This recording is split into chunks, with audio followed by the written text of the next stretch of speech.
Le lendemain du jour où l'on m'a retrouvée et ramenée dans ma famille biologique, avant même que j'aie pu apprendre le nom de tout le monde, j'ai été forcée d'épouser un homme boiteux à la place de la fausse héritière. Je n'ai pas piqué de crise, ni ne me suis mise en colère. J'avais entendu dire que la famille du type était richissime, ce qui me convenait parfaitement. Et le fait qu'il ait un premier amour inoubliable et qu'il ne me toucherait pas d'un doigt? J'en étais encore plus satisfaite. J'ai supporté ses regards froids et ses paroles dures pendant 3 ans. J'ai finalement économisé assez d'argent pour partir et commencer ma propre vie. Mais quand je lui ai tendu les papiers du divorce, il m'a regardé, les yeux rougis, et m'a supplié. « S'il te plaît, ne me quitte pas, d'accord ?» Après avoir mené une vie difficile pendant plus de 20 ans, j'ai soudainement découvert que j'étais la fille d'une famille riche. À cet instant, j'ai eu l'impression qu'une de ces histoires d'échange à la naissance devenait réalité. Mes parents me tenaient les mains, les yeux humides de larmes, disant que j'avais souffert, puis ils m'ont ramenée à la maison. Je suis entrée dans une maison dont je n'aurais pu que rêver auparavant, observant, hébétée, tout ce qui m'entourait. « Ava, c'est chez toi maintenant », a dit ma mère avec un sourire bienveillant, en m'invitant à m'installer. Le bruit de pas s'est approché, et une fille de mon âge s'est précipitée, serrant ma mère fort dans ses bras par derrière. « Maman, tu es enfin de retour. »« C'est qui ?» ?»« À partir de maintenant, c'est ta grande sœur, Ava. » Ma mère ne me l'a pas présentée, mais je savais qui elle était. Chloé, la fille la plus populaire de notre fac. Riche, belle, et ce que beaucoup appelaient une déesse et une mondaine. Mais maintenant, je connaissais la vérité, c'était la fille adoptive. Nos vies avaient été échangées.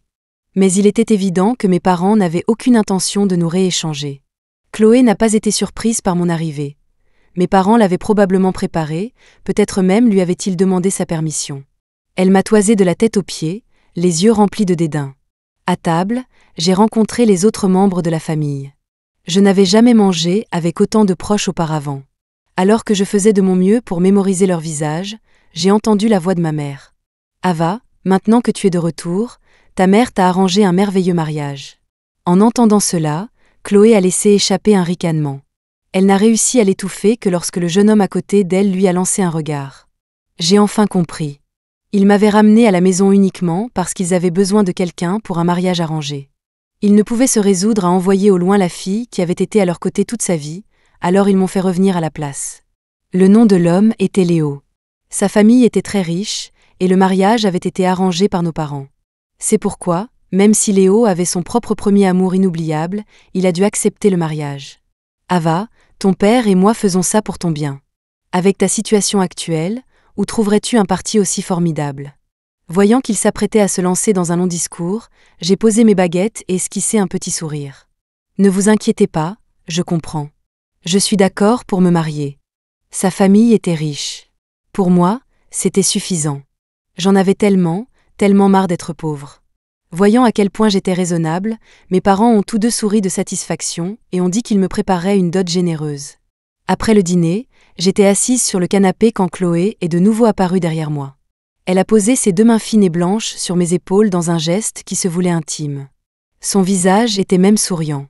Mais je pouvais toujours voir le dégoût dans ses yeux. Même si près, elle évitait soigneusement que son corps ne touche le mien. « Laisse-moi te confier un petit secret », a-t-elle chuchoté malicieusement à mon oreille. C'est un estropié. Un estropié et une pauvresse, un couple de rêve. Après avoir dit ça, elle m'a immédiatement lâchée et s'est éloignée. Je me suis souvenu de la façon dont les gens à la fac la décrivaient, disant qu'elle était aussi radieuse que le soleil. Ce n'était pas tout à fait ça. Chloé ressemblait plus au soleil d'hiver, d'une luminosité aveuglante, mais dépourvue de toute chaleur. Mais peu importait. Peu importait que ma famille soit gentille avec moi ou non. Tout ce dont j'avais besoin, c'était d'argent. L'argent suffisait. La première fois que j'ai rencontré Léo, c'était à notre mariage. Qui se marie sans même avoir rencontré son fiancé. Je n'aurais jamais pensé vivre un mariage à l'aveugle en 2025. J'ai vu Léo en coulisses. À ma grande surprise, il était encore plus beau que je ne l'avais imaginé. Des sourcils marqués, des yeux profonds et des traits forts. Rien qu'en se tenant là, il avait une présence imposante. On pouvait remarquer un léger problème quand il marchait, mais avec sa fortune et son physique, ce n'était guère un défaut. Il y a quelques jours à peine, je craignais qu'il soit gravement handicapé. J'avais même cherché des tas de manuels d'aide-soignante en ligne. On dirait que je n'en aurais pas besoin. Pef, je me suis vraiment fait peur pour rien. Avant le début de la cérémonie, Léo ne m'a pas adressé un mot. Il avait l'air absolument misérable. La plupart des invités semblaient discuter entre eux devant, tandis que nous, les stars du spectacle, étions les personnes les plus ignorées de l'assemblée. J'ai réfléchi une seconde, puis j'ai attrapé une chaise et me suis approché de lui. « Tu as besoin de t'asseoir un peu ?» Le regard de Léo était fixé sur l'entrée. Surpris par mon interruption, il m'a lancé un regard agacé. « Je n'en ai pas besoin. »« D'accord. Alors la seule chaise ici est pour moi. » C'était la première fois que je portais des talons hauts, et je n'y étais pas habituée. Mais comme j'étais assise sur la seule chaise, on aurait dit que je torturais le type qui boitait, c'est pourquoi je lui avais demandé s'il la voulait. En me voyant assise confortablement, Léo est devenu encore plus agacé. « Et, c'est toi qui m'épouses ? » ?»« Oui. Tu ne sais pas que je suis amoureux de quelqu'un d'autre ? Et que j'ai un problème à la jambe. Tu m'épouses quand même ? » J'ai levé les yeux pour croiser son regard, lui répondant franchement. Je suis la fille que la famille Brooke n'a pas pu retrouver pendant 20 ans. Je n'étais pas Chloé. Je n'avais pas le droit de faire la difficile. Sur ce point, je ne voulais rien cacher. Leur cercle de la haute société était probablement petit. Nos familles étaient des amis de longue date. Il était impossible qu'ils n'aient jamais vu Chloé auparavant. Il valait mieux être honnête maintenant. Si la famille Brooke osait me faire aller jusqu'au bout, ils devaient savoir que tant que le mariage avait lieu, peu importait qui était la mariée. « MPF, quel lâche !» a ricané Léo. « Quelqu'un t'a volé tes parents, volé 20 ans de ton bonheur, et tu ne penses même pas à les récupérer ?» Je n'ai rien dit.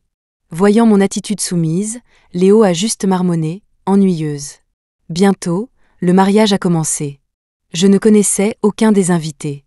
L'expression de Léo s'assombrissait de plus en plus. Quand l'officiant a demandé si le marié consentait à épouser la mariée, il est resté silencieux. En bas, ses parents l'incitaient discrètement. L'officiant n'avait jamais vu une telle situation. Le marié est-il un peu nerveux ? Applaudissons-le bien fort, voulez-vous ? Les applaudissements ont retenti, mais les yeux de Léo étaient rivés sur l'entrée. J'ai suivi son regard et j'ai vu une petite silhouette à l'embrasure de la porte. Après que ses yeux ont croisé ceux de Léo, elle s'est retournée et a couru. « Ne pars pas !» Léo a dévalé la scène sans une seconde de réflexion, se lançant à sa poursuite. Il était si rapide que personne n'a eu le temps de réagir. Je suis restée là, sur scène, dans ma robe de mariée, complètement perdue. Mon fiancé venait de s'enfuir de notre mariage. Alors, on se marie encore ou pas ? Il s'est avéré que même sans fiancé, le mariage s'est poursuivi comme prévu. Les deux familles ont reçu les invités, entourés d'un chœur de félicitations. J'ai réalisé qu'on n'avait probablement même pas besoin de marier pour que ça marche. Et moi qui avais été tirée du lit à l'aube pour me faire coiffer et maquiller, et qui avait même pris un jour de congé à la fac pour ça. Après le mariage, les parents de Léo m'ont trouvée et m'ont dit de ne pas être triste. Léo est peut-être un peu impulsif, mais c'est vraiment un garçon au grand cœur. J'ai immédiatement dit que ce n'était pas un problème. En une seule journée, j'avais déjà maîtrisé l'art de hocher la tête, de sourire et de jouer le rôle de la fille obéissante. La vie dans la haute société vous transforme vraiment. Je suis retournée avec eux à la maison des Smiths et on m'a dit de rester dans la chambre de Léo. Ce n'est qu'à minuit que Léo est revenu. Il pleuvait dehors, et il était trempé jusqu'aux os, l'air complètement abattu. On dirait qu'il n'avait pas réussi à reconquérir son premier amour. « Qu'est-ce que tu fais là ? Sors de ma chambre. » Léo était furieux. Il a attrapé mon poignet et m'a jeté hors de la pièce. Mon cœur et mon âme appartiennent à Wanda. Ne pense même pas à profiter de la situation. La porte a claqué avec un bruit sec, suivi du son du verrou qui se tournait.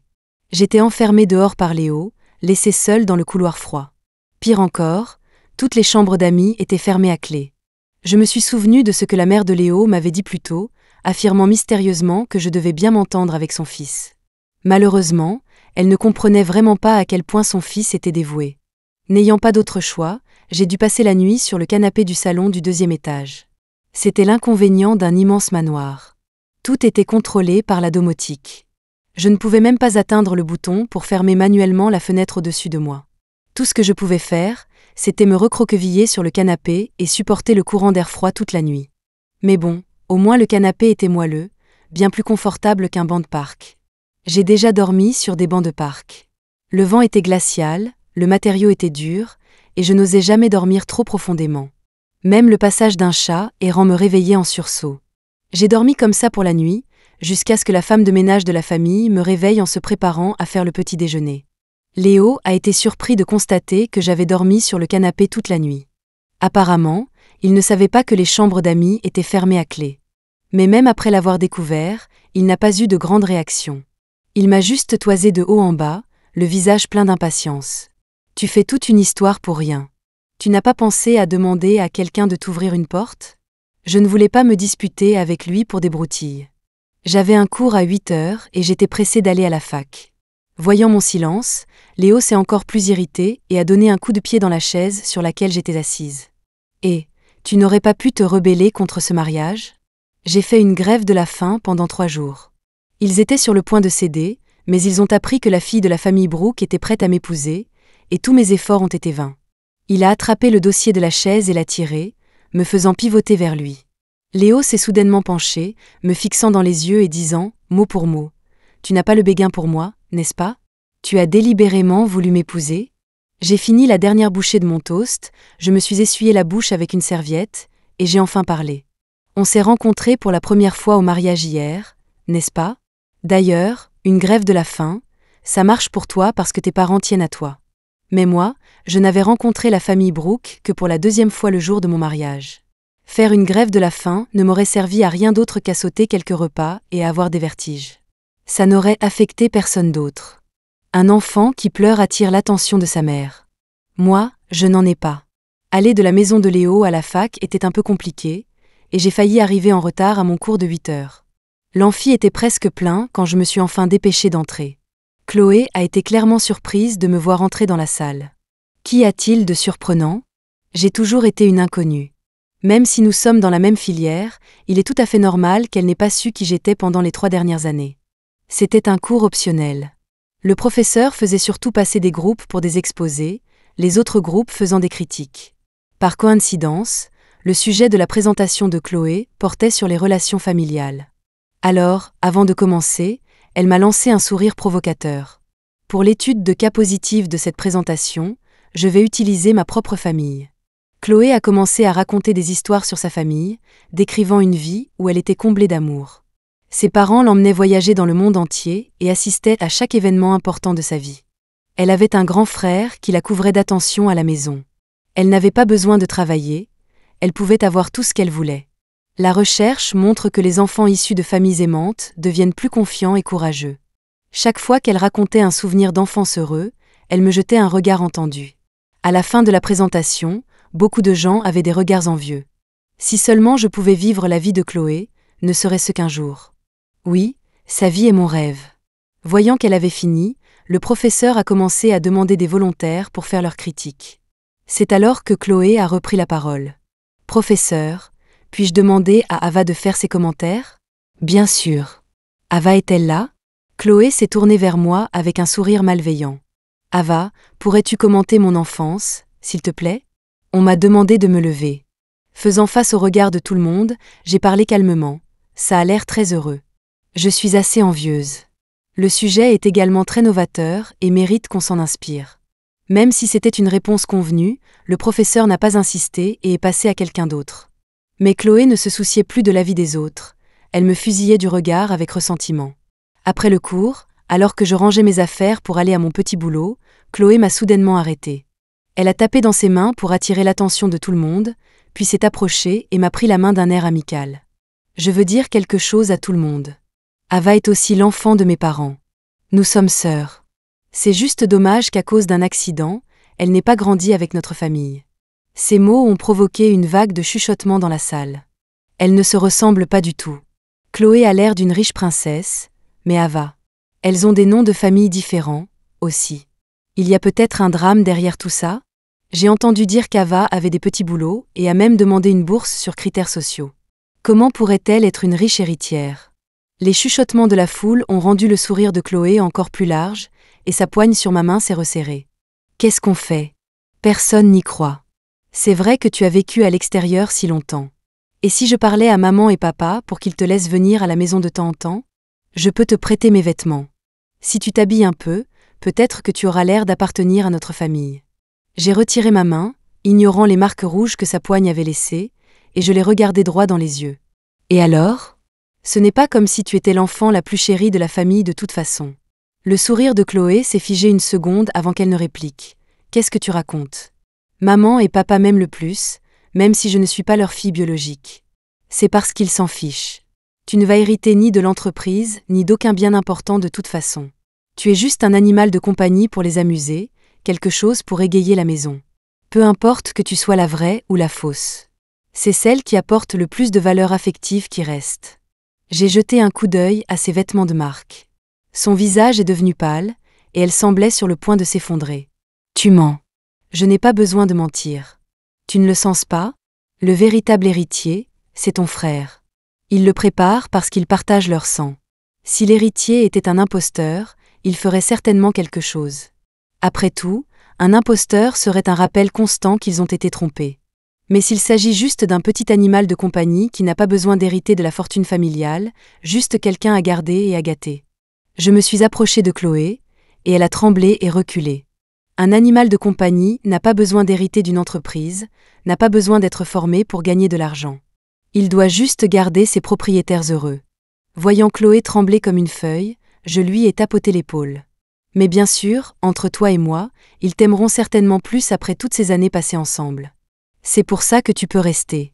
Mais es-tu sûr de vouloir être comparé à moi? Nous ne partons pas du même point. Sa compétition ne devrait pas être moi. J'étais occupée. En plus de mes études, j'avais beaucoup de petits boulots. Même si j'étais mariée, Léo et moi vivions chacun notre vie. Ma chambre était à côté de la sienne. Plusieurs fois, je l'entendais au téléphone avec son premier amour, son ton incroyablement doux. Mais récemment, il semblait que ce premier amour prévoyait de partir à l'étranger, et Léo essayait de la convaincre de rester. L'autre personne semblait déterminée, disparaissant même sans laisser de traces. Elle n'a laissé qu'une lettre, qui a été postée à la maison. Puisque tu es marié maintenant, ne nous mêlons plus de la vie de l'autre. Incapable de la trouver, Léo a commencé à boire pour noyer son chagrin. Puis un soir, je suis rentrée de mon travail et j'ai appris que Léo avait été arrêté pour conduite en état d'ivresse. Le père de Léo est allé payer sa caution, tandis que sa mère était assise sur le canapé avec une expression très sérieuse. J'ai dit bonjour et j'allais monter, mais elle m'a arrêtée. La famille Smith n'a pas besoin du peu d'argent que tu gagnes avec tes petits boulots.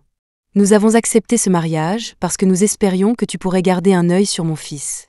Elle était assise sur le canapé, me regardant d'un air scrutateur. La raison pour laquelle je t'ai choisi plutôt que Chloé, c'est que la femme qui séduit mon fils joue aussi la carte du passé tragique. Chloé, en revanche, a été gâtée en grandissant. Mon fils a mauvais caractère, et les deux se seraient inévitablement affrontés. J'espère que tu comprends ce qui est le plus important ici. Elle a pris une tasse de thé et me l'a tendue. Juste au moment où j'allais la prendre, sa main a soudainement lâché. Le thé brûlant s'est renversé sur mon pied, et la tasse a roulé au loin. Madame Smith a fait la moue en regardant la tasse sous la table basse. Les choses inutiles devraient simplement être jetées. Majordome, débarrassez-vous de tout ce service à thé. Sur ce, Madame Smith s'est retournée et est partie. Ces derniers mots étaient un avertissement clair pour moi. Heureusement, après avoir été libéré sous caution pour sa conduite en état d'ivresse, Léo semblait avoir appris sa leçon. Il a cessé de sortir pour boire, la maison était assez grande, il pouvait boire n'importe où. C'était parfait pour moi. Tant que ses parents ne le découvraient pas, il ne me dérangerait pas. Voyant que je n'étais pas une rapporteuse, Léo était satisfait de ma discrétion. Quand l'envie lui prenait, il me demandait même si je voulais boire un verre avec lui. Je pensais que tu allais me faire la morale comme une mère poule. Non. J'étais trop occupée par mes devoirs pour avoir le temps. Léo s'est juste assis à côté de moi avec son verre, divagant. Elle me faisait la morale. Tellement autoritaire. Pas d'alcool, pas de course de rue. Quand elle était en colère, elle me fixait avec ses yeux rougis. Je ne comprenais pas à quoi ça servait que Léo me raconte tout ça. Madame Smith avait déjà découvert que son premier amour n'avait jamais acheté de billets d'avion. C'était probablement une tactique pour pousser Léo à divorcer. Au lieu de rester assis là à boire, il ferait mieux d'aller la reconquérir. Tu es tellement ennuyeuse. Il faut te tirer les verres du nez pour obtenir un mot de toi. Léo a vidé son verre et s'est levé en titubant pour sortir. Mais il est revenu rapidement, jetant une boîte devant moi. Un cadeau pour toi. J'étais un peu surprise de recevoir soudainement un cadeau. Léo a ouvert une autre bouteille de vin et s'est assis à côté de moi. J'ai entendu dire que ma mère t'a mené la vie dure l'autre jour. Considère ça comme une compensation. Tu es peut-être ennuyeuse, mais au moins tu ne me trahis pas. J'ai ouvert la boîte. À l'intérieur se trouvait une paire de baskets d'apparence simple, mais le prix était tout sauf simple. Tu devrais jeter ces paires bas de gamme que tu portes pour tes boulots. Les chaussures bon marché vont te bousiller la voûte plantaire. Léo semblait en connaître un rayon sur le sujet, parlant de tout, du matériau au design, dissertant sur l'ergonomie jusqu'à ce que ma tête tourne. Je ne savais pas que tu t'intéressais à ce genre de choses. Bien sûr. J'étais dans l'équipe de foot avant. Les crampons sont vraiment importants. En parlant, Léo a baissé les yeux sur sa jambe droite. Un accident l'avait laissé boiteux. Ah, avec mon talent, si je ne m'étais pas blessé, j'aurais écrasé tous ces nuls. Dommage que Dieu m'ait fermé une porte au nez. Léo a bu son vin d'un trait, l'odeur d'alcool remplissant l'air autour de lui. J'ai accepté les chaussures et n'ai pu m'empêcher de regarder à nouveau sa jambe. Si Dieu ferme une porte, tu peux la rouvrir. C'est à ça que servent les portes, non ? En entendant ça, Léo, qui était affalé sur le canapé les yeux mi-clos, les a soudainement ouverts en grand. Il n'a rien dit. Je me suis concentrée sur mon écran d'ordinateur. Soudain, une ombre est tombée sur moi. Léo s'est penché, l'odeur d'alcool envahissant mes sens. J'ai tourné la tête, et le bout de mon nez a frôlé son visage. Surprise, j'ai instinctivement reculé. « Qu'est-ce que tu fais, Ava ?» Il m'a regardé de haut, ses yeux ivres dépourvus de leur acuité habituelle, et ses mots traînaient. « Je me rends soudain compte que tu n'es pas mal du tout. » Il a tendu la main pour toucher mon visage, mais au moment où sa main s'est approchée, j'ai par réflexe saisi son poignet et l'ai cloué au canapé. « Aïe, aïe, aïe. Lâche-moi. » Son cri strident m'a ramené à la réalité, et je l'ai rapidement lâché. « Désolé. La prochaine fois, ne t'approche pas de moi par surprise. » Aïe. Et, tu ne sais pas qu'on est mariés ? Léo s'est frotté le poignet endolori, mais une étrange lueur a brillé dans ses yeux. Tu as fait un sport de combat ? Je fais du taekwondo depuis que je suis gamin, et je n'ai même pas pu te battre à l'instant. Non. Impossible. Ne fais pas l'idiote. Tu ne peux pas avoir de tels réflexes sans entraînement. Qui était ton coach ? Je me suis rassise devant mon ordinateur, j'ai sauvegardé le devoir que je venais de finir, puis j'ai dit lentement, une bande d'adolescents. Si tu ne veux pas te faire tabasser, tu dois tabasser les autres. C'est une leçon que j'ai apprise il y a longtemps. Léo n'a pas insisté.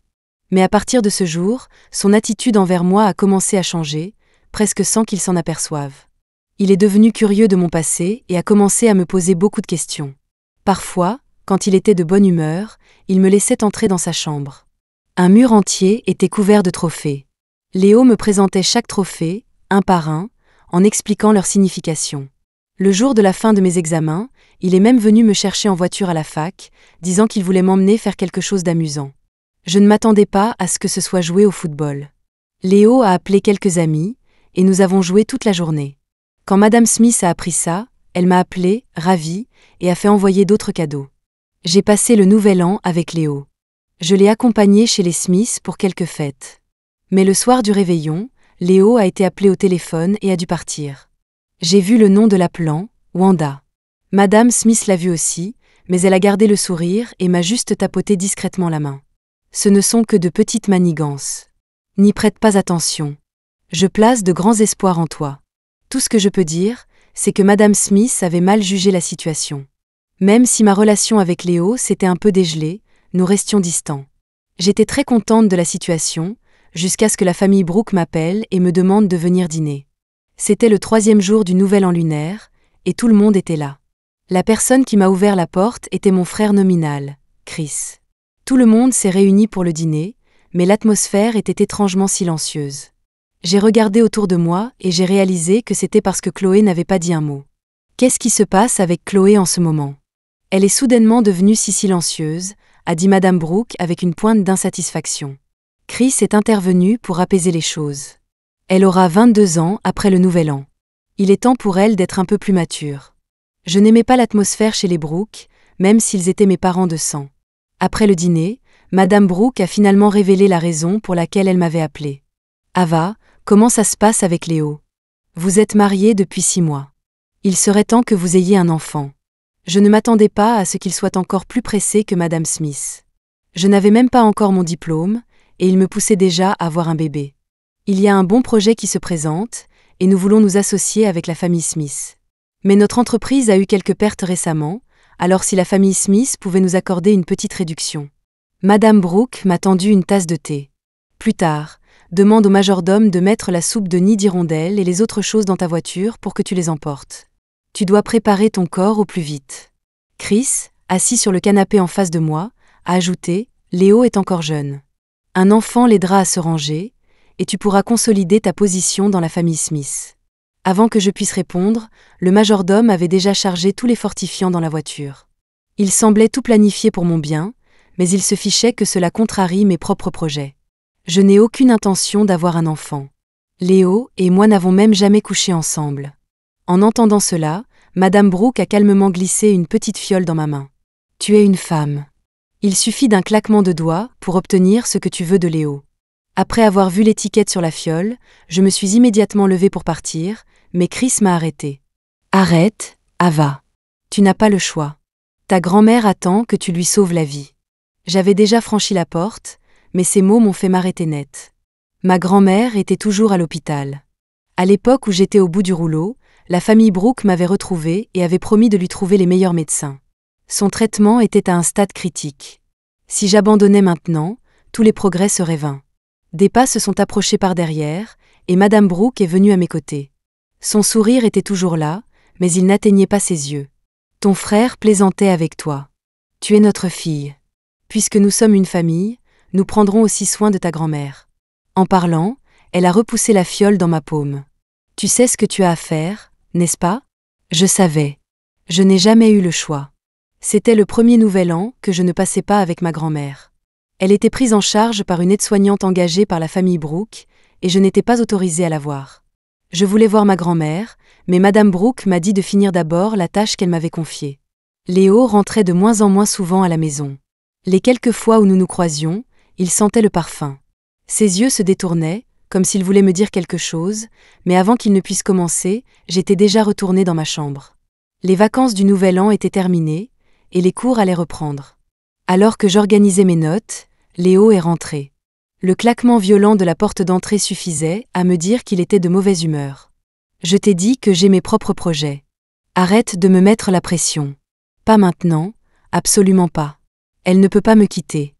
Ne t'ai-je pas dit ? Sa situation familiale est compliquée, et elle a un. » Léo est venu s'asseoir à côté de moi, ses mots s'interrompant brusquement. Il semblait que la personne à l'autre bout du fil avait raccroché. Il a jeté son téléphone sur la table avec frustration et s'est enfoncé dans le canapé. Dans la fraction de seconde avant que l'écran ne s'éteigne, j'ai vu le nom de Wanda. Alors, il était aussi impatient en parlant à son premier amour ? Et qui était cette femme qui ne pouvait pas le quitter ? « Qu'est-ce que tu fais ?» Léo s'est redressé et a regardé mon écran. Avant que je puisse changer d'onglet, il avait déjà vu. « Tu joues en bourse ? Quelle action suis-tu ? » « Je regarde juste. C'est pour un projet de cours. » Avant que je puisse en dire plus, il avait attrapé mon ordinateur portable. « Tu ne peux pas te contenter de regarder ça quand tu suis les actions. Si tu rates les informations clés, tu finiras par tout perdre. » Sur ce, Léo a commencé à cliquer sur différentes pages, me montrant exactement quelles informations regarder. Il m'a même recommandé quelques bonnes actions. Celles-ci se sont très bien comportées dernièrement. Si tu investis une bonne somme, tu pourras peut-être t'acheter une voiture quand tu encaisseras. Mon cœur a battu la chamade un instant, mais la réalité a vite écrasé cette pensée. Pour investir, il faut d'abord un capital. Puf, tu es vraiment un cas. Léo a poussé un long soupir, puis a pris son téléphone sur la table. Un instant plus tard, j'ai reçu une notification, un virement de 20 000. Vas-y, investis. Si tu me fais confiance, tu ne perdras pas d'argent. Il s'est levé et est parti. Je l'ai regardé s'éloigner vers sa chambre, le téléphone dans ma main serrée devenant plus chaud. Une fois les cours repris, je suis redevenue très occupée. Étonnamment, Léo semblait avoir plus de temps libre. En dehors de son temps habituel à l'entreprise, il a commencé à passer de plus en plus de jours à la maison. J'avais l'impression qu'il s'était disputé avec son premier amour. Madame Smith était très satisfaite de ma performance et m'a même mentionné à Madame Brooke. Elle était si heureuse qu'elle m'a permis de rendre visite à ma grand-mère à l'hôpital. Mamie avait l'air bien mieux. Elle m'a tenu la main et a parlé pendant longtemps. « Ava, ma chérie, ai-je été un fardeau pour toi ? » « Non, bien sûr que non. Ne t'inquiète pas, mamie. J'ai trouvé un très bon petit boulot, et je gagne beaucoup d'argent. » Elle n'avait aucune idée du coût réel de son traitement. C'était mon accord avec la famille Brooke, aucun de nous ne pouvait lui dire les vrais chiffres. Sinon, elle aurait arraché sa perfusion et refusé le traitement sur le champ. L'aide-soignante à l'extérieur m'a discrètement rappelé que mon temps était écoulé. J'ai dû me lever et partir. Ava, ma chérie, quand mamie sortira de l'hôpital, je te ferai tes biscuits au sucre préférés. J'ai hoché la tête, retenant mes larmes en me détournant. J'avais un autre petit boulot l'après-midi. Dans l'ascenseur, j'ai sorti mon téléphone pour me préparer à chercher un vélo en libre-service, quand l'ascenseur s'est soudainement arrêté. 5e étage, obstétrique et gynécologie. J'ai instinctivement levé les yeux et mon regard a croisé celui d'une femme sur le point de monter dans l'ascenseur. C'était la première fois que je rencontrais le premier amour de Léo, Wanda. Je n'avais même pas décidé quelle expression adopter. J'avais à peine réussi à dire « bonjour » quand elle a soudainement sursauté, caché le rapport dans ses mains derrière son dos, puis s'est retournée et a couru. « Et, pourquoi tu cours ?» C'est là que l'accident s'est produit. Je me demandais encore pourquoi Wanda réagissait de manière si dramatique. Dans sa hâte de s'enfuir, elle a heurté le chariot d'une infirmière. Avec un grand fracas, le chariot et Wanda sont tombés au sol. Puis son cri a retenti. Mon ventre, ça fait si mal, mon bébé. Mon esprit est devenu vide. Wanda portait une robe d'un blanc pur, et du sang coulait lentement le long de sa jambe. Il était tard dans la nuit quand Léo est rentré. Tout le monde était déjà au lit. Seul moi attendais dans le salon, mon esprit encore dans un brouillard complet. J'ai entendu un bruit à la porte. Je me suis levée, sur le point de parler, quand une force puissante m'a plaqué contre le mur. « Pourquoi as-tu fait ça ?» L'arrière de ma tête a heurté le mur, et mes oreilles ont commencé à siffler. Ma vision s'est obscurcie un instant. La main de Léo s'est resserrée autour de mon cou alors qu'il me hurlait dessus. « Pourquoi fallait-il que ce soit toi ? Pourquoi as-tu dû lui faire du mal ? J'aurais pu gérer les choses. Pourquoi as-tu dû venir tuer mon enfant ?» Dans sa rage, Léo était d'une force terrifiante. Je ne pouvais pas me défendre du tout. Le manque d'oxygène dans mes poumons rendait même la parole difficile. Ce n'est pas moi. Malgré tout, j'ai fait de mon mieux pour m'expliquer. On s'est juste croisés. Tu mens. Il m'a soudainement repoussé. Ma tête a heurté la table basse, et cette fois, tout est devenu complètement noir. Après un bref instant d'inconscience, j'ai senti un liquide couler lentement sur mon front. À cet instant, Léo a fait irruption dans ma chambre et a jeté une petite fiole devant moi. Et ça, c'est quoi ? Tu voulais tomber enceinte de mon enfant, alors tu devais faire du mal à l'enfant de Wanda ? Comment n'ai-je jamais réalisé que tu étais ce genre de personne ? Tu voulais me droguer et utiliser un bébé pour me faire chanter ? Mais qu'est-ce que Wanda a fait de mal ? Il a attrapé mon bras et m'a traîné du salon à l'entrée, me jetant hors du manoir. Avant de claquer la porte, j'ai entendu ces derniers mots, résolus. « Ava, je me suis tellement trompée sur toi. » Il pleuvait à verse dehors. Le rugissement de l'orage se mêlait au sifflement dans mes oreilles. J'ai frappé à la porte, mais il n'y a eu aucune réponse de l'intérieur. Léo ne m'ouvrirait pas la porte, et personne d'autre n'oserait. J'ai déchiré un morceau de ma robe et l'ai enroulé autour de ma tête qui saignait encore, puis j'ai commencé à marcher. C'était un quartier de manoir, avec très peu de résidents et une faible densité de population. J'ai marché pieds nus sous l'averse, ma conscience s'estompant. J'ai frappé à la porte de la maison voisine, mais personne n'a répondu. Ils n'y vivaient probablement pas. Je n'avais pas d'autre choix que d'essayer la maison suivante. Je devais trouver quelqu'un pour m'aider. La pluie s'est intensifiée, et je pouvais à peine ouvrir les yeux. En frappant à une autre porte, j'ai semblé oublier pourquoi je frappais en premier lieu. C'était comme une nuit pluvieuse il y a de nombreuses années, une scène exactement comme celle-ci. Mamie était gravement malade. Elle avait 2 fils, vivant aux 2 extrémités du village.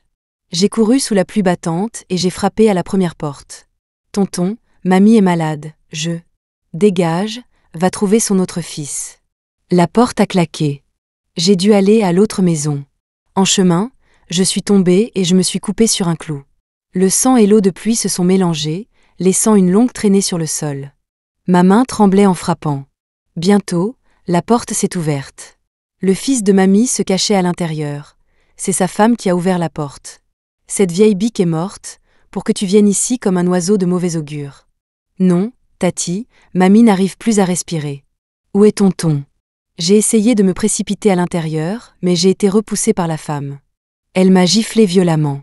Cette vieille femme n'a même pas voulu dépenser d'argent pour acheter une voiture à son propre fils, et elle doit encore élever une bâtarde comme toi. Maintenant, elle se souvient qu'elle a un fils ? Dégage. Je me souviens de cette nuit, j'ai frappé à porte après porte, suppliant les villageois de la sauver. Mamie n'est pas morte sous la pluie cette nuit-là. Et je ne mourrai pas sous la pluie aujourd'hui. En frappant à une autre porte, une seule pensée remplissait mon esprit. Je me sortirai du feu, encore et encore.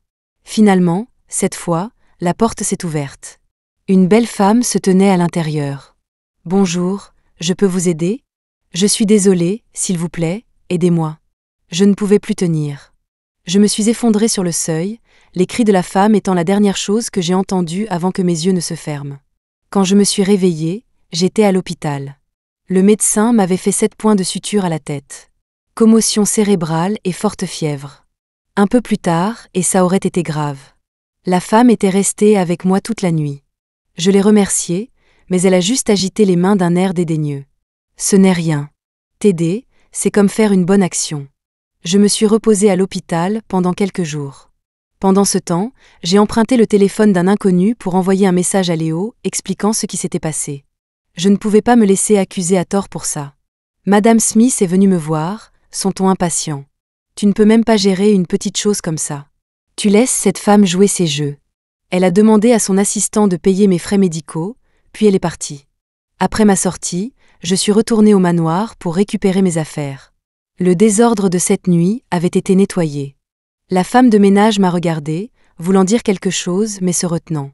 Selon elle, Léo n'était pas rentré ces derniers jours. Ce n'est pas grave. Ça n'a pas d'importance. Je voulais juste passer une bonne nuit de sommeil, puis retourner à la fac et au travail. Je devais sauver ma grand-mère, et je devais me sauver moi-même. Rien d'autre n'importait. Ce qui m'a réveillée, c'est un appel de l'hôpital. Je n'avais dormi que 2 heures. L'aide-soignante de ma grand-mère était à l'autre bout du fil, me disant frénétiquement de venir à l'hôpital immédiatement. Je suis sortie en courant sans une seconde de réflexion. J'avais soudoyé l'aide-soignante initialement, engagée par la famille Brooke. Je n'osais pas parier la vie de ma grand-mère sur la conscience de la famille Brooke. J'avais donné une somme d'argent à l'aide-soignante et lui avais dit qu'elle devait m'appeler à l'instant où quelque chose se passait. Mais à l'hôpital, j'ai d'abord croisé Léo. Il a semblé surpris et m'a barré le passage. « Qu'est-ce que tu fais ici ? J'ai vu le message que tu m'as envoyé plus tard. Dégage de mon chemin. » Je l'ai bousculé. Léo, pris au dépourvu, est tombé par terre, me regardant avec incrédulité. Mais j'avais déjà foncé dans l'ascenseur. Heureusement, c'était une fausse alerte aujourd'hui. Mamie avait juste eu un essoufflement soudain. Mais après l'examen, le médecin m'a appelé dans son bureau. Dans cette situation, elle a besoin d'une opération immédiate. Combien ? Le médecin m'a dit le montant. Merci, docteur. Je vais trouver l'argent tout de suite. S'il vous plaît, ne dites rien à la famille Brooke à ce sujet, d'accord ? Après un bref silence, il a hoché la tête. Mon devoir est de soigner la patiente. J'ai quitté l'hôpital. Ce soir-là, Léo est rentré tôt aussi. J'ai vérifié les images de sécurité plus tard. Je suis désolée, j'étais tellement en colère. Tu es blessé ? Laisse-moi voir. J'ai esquivé sa main et forcé un sourire. Ce n'est rien, ça va bientôt guérir. Je suis désolée. Tu peux demander n'importe quoi en compensation, ou je peux rompre avec elle. Peux-tu me donner 50 000 $? Les mots de Léo sont restés coincés dans sa gorge. Je me suis approchée de lui et j'ai répété. Donne-moi 50 000 $. Considère ça comme un prêt. Et on oublie toute cette histoire. Léo m'a donné les 50 000 $. En me tendant le chèque, il a demandé. Ava, peux-tu vraiment pardonner tout ce que quelqu'un te fait pour de l'argent ? Ou y a-t-il quelque chose que tu ne ferais pas pour de l'argent ? J'ai fait une pause un instant avant de prendre le chèque de sa main. Oui. Tant qu'il y a de l'argent, ça va. À cet instant, j'ai vu le dédain dans les yeux de Léo. J'ai appris plus tard par Madame Smith que Léo et Wanda étaient déjà sur le point de rompre. Mais juste à ce moment-là, Wanda a découvert qu'elle était enceinte. Même après l'accident et la perte du bébé, Wanda a choisi de rester avec Léo à son réveil. L'une était un premier amour qui, après avoir perdu son enfant, refusait toute compensation financière et ne voulait que son cœur. Comparée à ma nature cupide, elle était certainement noble. J'ai payé l'opération de ma grand-mère et j'ai continué à travailler et à étudier comme une folle. Léo et Wanda se sont remis ensemble et ont commencé à sortir fréquemment. Pour que Madame Smith ne le découvre pas, j'ai commencé à les couvrir. Léo me donnait de l'argent régulièrement, une sorte de paiement pour mes services. Chaque fois que je prenais l'argent, le mépris dans ses yeux s'intensifiait.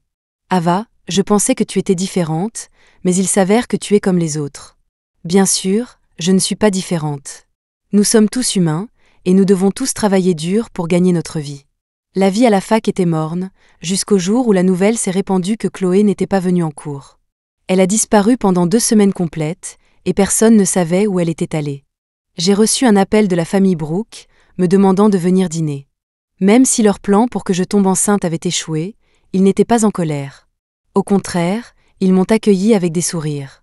Je connaissais la vraie raison, ma grand-mère était sortie de l'hôpital.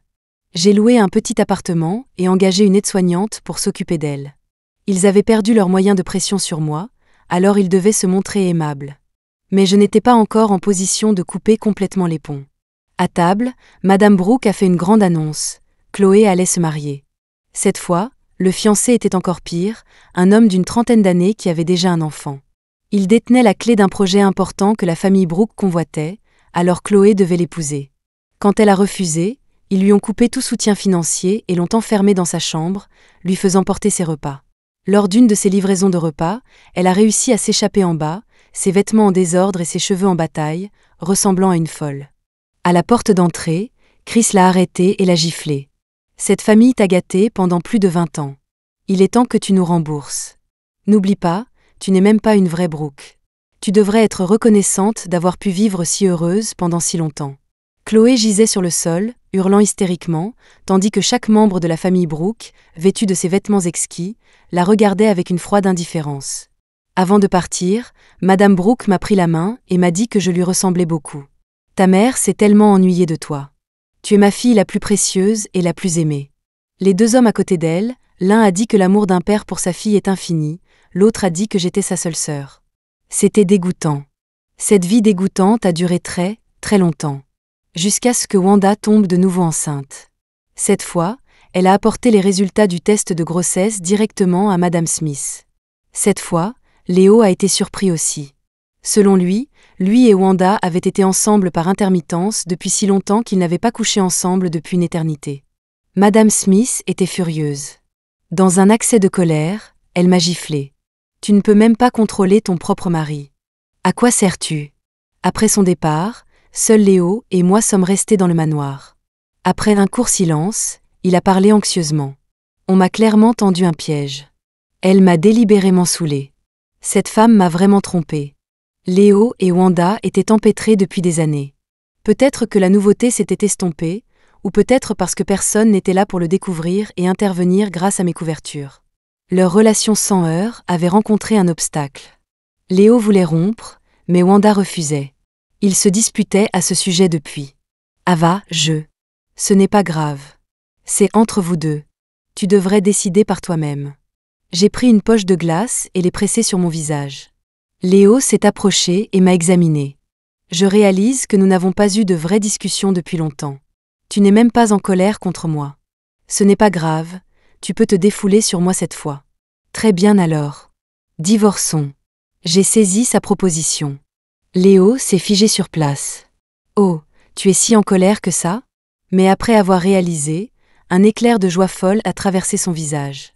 Je comprends, en fait, Je n'utilise pas un divorce pour vous forcer à rompre. C'est une décision que j'ai prise après mûre réflexion, et ça n'a rien à voir avec Wanda. Je vais bientôt obtenir mon diplôme, et je veux résoudre ça avant. Je suis allée dans ma chambre et j'ai sorti les papiers du divorce que j'avais préparés depuis longtemps. Ce n'est qu'à ce moment-là que Léo a enfin compris. Qu'est-ce que tu veux dire ? Qui t'a donné la permission de divorcer ? Les yeux rouges, il a déchiré les papiers du divorce en lambeaux devant moi, puis s'est agenouillé à mes pieds, scrutant mon expression. Ava, tu es juste en colère, n'est-ce pas ? Ne sois pas en colère. Je peux rompre avec Wanda. Je vais couper les ponts avec elle complètement. Je me suis assise sur le canapé. Il a tendu la main, voulant essuyer mes larmes, mais sa main s'est arrêtée au moment où elle a touché mon visage. Mes yeux étaient secs. Il n'y avait pas de larmes du tout. Léo, tu ne vaux pas mes larmes. J'ai imprimé un autre exemplaire des papiers du divorce. J'avais économisé de l'argent au fil des ans et gagné beaucoup plus en spéculant sur les contrats à terme par moi-même. L'argent n'arrêtait pas de fructifier, et j'étais enfin libre de partir. Cela faisait 3 jours que j'avais quitté le manoir quand j'ai reçu un appel de ma grand-mère. Léo m'avait appelé d'innombrables fois pendant cette période, mais il ne savait pas que j'avais depuis longtemps 2 numéros et 2 téléphones. Quand je suis arrivée chez elle, mamie était assise dans un fauteuil inclinable, un tapis moelleux à ses pieds. Je me suis assise sur le tapis et j'ai posé ma tête sur ses genoux. Elle a posé une main sur mon épaule et l'a tapotée doucement, fredonnant un air faible et familier, comme elle l'avait fait d'innombrables fois pour m'endormir quand j'étais enfant. Sur la haute montagne verte, les hémérocales fleurissent, j'en cueillerai une pour toi, ma petite fille. J'ai posé ma tête sur ses genoux, des larmes coulant sur mon visage. Les tapotements dans mon dos sont devenus de plus en plus légers jusqu'à s'arrêter complètement. Mamie a fermé les yeux, endormie au soleil. Elle ne se réveillerait plus jamais. L'aide-soignante m'avait dit de venir la voir plus souvent, qu'elle disait que son temps était compté. Mamie est décédée de cause naturelle. Nous étions ensemble à la fin, et c'était suffisant. Tout comme lorsqu'elle m'avait trouvée près de la rivière, et toutes ces nuits où elle était restée à mes côtés. Je suis restée assise avec elle tout l'après-midi. Quand je me suis finalement levée, j'ai vu les biscuits au sucre qu'elle avait fait dans la cuisine, encore chauds. C'était la dernière chose qu'elle me laissait. Je n'ai plus de grand-mère.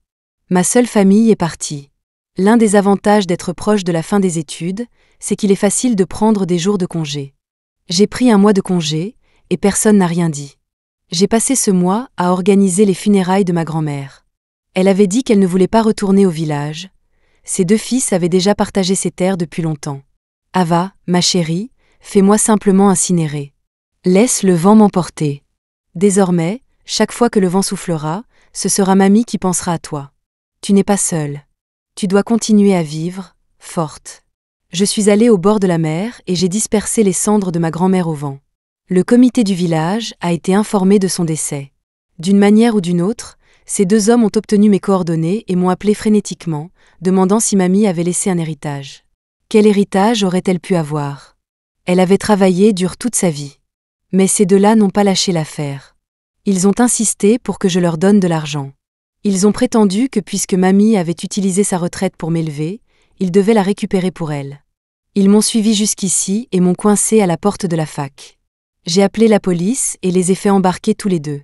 Si vous voulez de l'argent, poursuivez-moi en justice. Je ne voulais plus avoir affaire à eux. Quand je suis retournée au manoir, j'ai vu que Léo m'avait envoyé une tonne de messages. Je lui ai demandé s'il avait signé les papiers du divorce. Il m'a juste regardée, complètement perdue. Ava, je suis désolée. Il m'a tenu la main et s'est excusé encore et encore. Il a aussi dit qu'il avait rompu avec Wanda. J'ai vu. Sur le chemin du retour, Wanda était bloquée à la grille. Elle pleurait et criait qu'elle voulait voir Léo une dernière fois, mais à l'intérieur, Léo était à genoux devant moi, me suppliant. J'ai secoué sa main pour m'en défaire et l'ai aidé à se relever. Ava, tu me détestes toujours? Je ne te déteste pas. Une lueur d'espoir est apparue dans ses yeux. Mais je ne t'aime pas non plus. Je ne ressens rien pour toi, ni joie, ni tristesse. Tu ne me plais pas, et tu ne me déplais pas. Dans mon cœur, tu n'es même pas un ami. Nous avons juste eu une brève histoire, c'est tout. Tu as une longue vie devant toi. Ma vie est longue aussi. Nous ne devrions pas perdre plus de temps l'un avec l'autre. Après avoir rassemblé toutes mes affaires, j'ai déménagé. J'ai trouvé un bon travail où je pouvais gagner beaucoup d'argent. C'était prenant et exigeait beaucoup de déplacements. Quand j'étais en voyage d'affaires, je recevais souvent beaucoup d'appels. J'ai entendu dire que Léo buvait pour noyer son chagrin, criant mon nom dans son sommeil. Le dernier appel que j'ai reçu était de Madame Smith. Reviens, je crois qu'il est vraiment tombé amoureux de toi. Encore plus profondément qu'il ne l'a été de Wanda toutes ces années. J'ai ri et j'ai dit à Madame Smith au téléphone. S'il vous plaît, ne me comparez à personne. Je veux juste suivre mon propre cœur. Et mon cœur me disait que je n'aimais pas Léo. Après mon retour d'un voyage d'affaires, ces 2 oncles m'ont retrouvé. L'un alcoolique, l'autre joueur invétéré. Une vraie paire de frères. Il hurlait, exigeant de l'argent, disant que ça ne se terminerait pas tant qu'il n'aurait pas au moins 1 million. J'étais sur le point d'appeler la police quand ils se sont jetés sur moi. Mais je ne m'attendais pas à ce que Léo rôde aussi près de ma maison aujourd'hui. Je lui avais dit de ne pas s'en mêler, mais il est venu quand même. Le couteau s'est enfoncé profondément dans son abdomen, et les 2 hommes se sont enfuis en panique. Léo s'est agrippé le ventre, mais il ne pouvait pas empêcher le sang de s'écouler. Il s'est effondré sur le sol, m'a regardé et a esquissé un sourire de soulagement. Ava, est-ce que ça prouve mes sentiments maintenant? En apprenant que son fils avait été poignardé, Madame Smith s'est précipitée.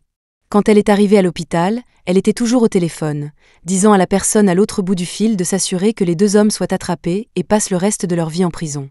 Léo a été emmené d'urgence en chirurgie. Il avait perdu beaucoup de sang. Quand le personnel médical a demandé qu'il y avait du sang de type A, j'ai levé la main. Madame Smith m'a regardé longuement, avec attention. La transfusion opportune a sauvé la vie de Léo, mais il est tombé dans le coma. Même dans son état d'inconscience, il n'arrêtait pas de murmurer mon nom. Ava, je suis désolée, je suis désolée. Après avoir confirmé avec le médecin qu'il était hors de danger, j'ai pris mon sac pour partir, mais Madame Smith m'a arrêté. Vas-tu vraiment partir si froidement ? Il ne s'est même pas encore réveillé. Si j'attends qu'il se réveille, pourrais-je partir ? Connaissant Léo et ses tendances dramatiques, je ne pourrais pas m'échapper une fois qu'il serait conscient. Mais, tu ne lui as toujours pas pardonné ? Il t'aime vraiment. Je ne l'aime pas. Madame Smith ne m'a pas cru. Elle a énuméré toutes les façons dont Léo avait été misérable et déprimé pendant le mois où j'étais partie, et toutes les choses qu'il avait faites pour moi par le passé. Il semblait qu'elle s'était vraiment préparée à être une médiatrice, ayant déterré beaucoup d'informations sur nous à l'avance. Ava, je n'ai jamais vu mon fils aimer quelqu'un à ce point. Je m'excuse pour la façon dont je t'ai traité par le passé. Sur ce, Madame Smith a fait un pas en arrière et s'est inclinée à 90 degrés. J'espère que tu considéreras sérieusement un avenir avec mon fils. Il t'aime vraiment. Mais je ne l'aime vraiment pas. Madame Smith voulait en dire plus, mais je l'ai interrompue. Je suis reconnaissante pour l'attention que Léo m'a portée, mais la blessure qu'il m'a causée demande aussi beaucoup d'énergie émotionnelle pour guérir. Si j'ignore la douleur que j'ai subie juste pour me prélasser dans son amour, je trahirais la version de moi-même qui a travaillé si dur pour guérir. Appelez-moi égoïste, appelez-moi froide, peu importe. Je dois m'aimer d'abord. Je suis partie. Je ne voulais plus m'empêtrer avec Madame Smith ou Léo. Mon chemin de vie m'appartient. Je veux choisir ma propre vie, librement. Épilogue.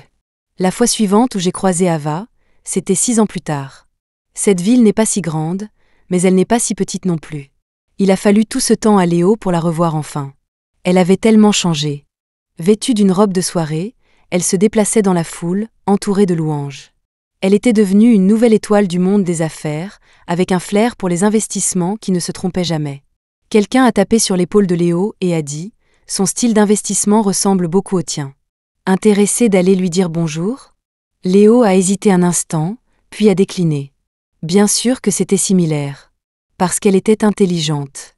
Il lui avait appris à choisir des actions prometteuses, à gérer les fusions et acquisitions, à investir.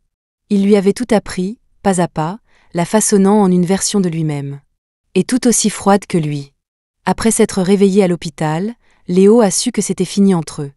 Il avait désespérément cherché une réponse, essayant de reconquérir son cœur. Alors il s'en est pris aux vieux amis de sa famille, les Brooke, leur a arraché leurs investissements et les a conduits à la faillite. Elle a dû voir les nouvelles partout. Mais elle n'a montré aucune réaction. Léo a repris l'entreprise de son père, mais rentrait rarement à la maison. Madame Smith lui a demandé pourquoi il était devenu si distant avec la famille, si c'était à cause d'Ava. Parce qu'elle avait un jour maltraité Ava, son fils la détestait maintenant aussi. Après avoir blâmé tout le monde, Léo a finalement réalisé que le plus grand coupable, c'était lui-même. Il avait levé la main sur elle, piétiné sa dignité. Le mal qu'il lui avait causé était à jamais gravé dans sa mémoire. Léo a passé un examen médical récemment. Sa santé déclinait. Le travail sans fin et l'épuisement émotionnel avaient eu raison de son corps. Il ne savait pas combien de temps il pourrait encore tenir. Il était fatigué. Jetant un dernier regard à Ava, il s'est retourné et s'est éloigné, ces mots résonnant dans son esprit. Si Dieu ferme une porte, alors rouvre-la. C'est à ça que servent les portes, non ? Malheureusement, cette porte ne s'ouvrirait plus jamais.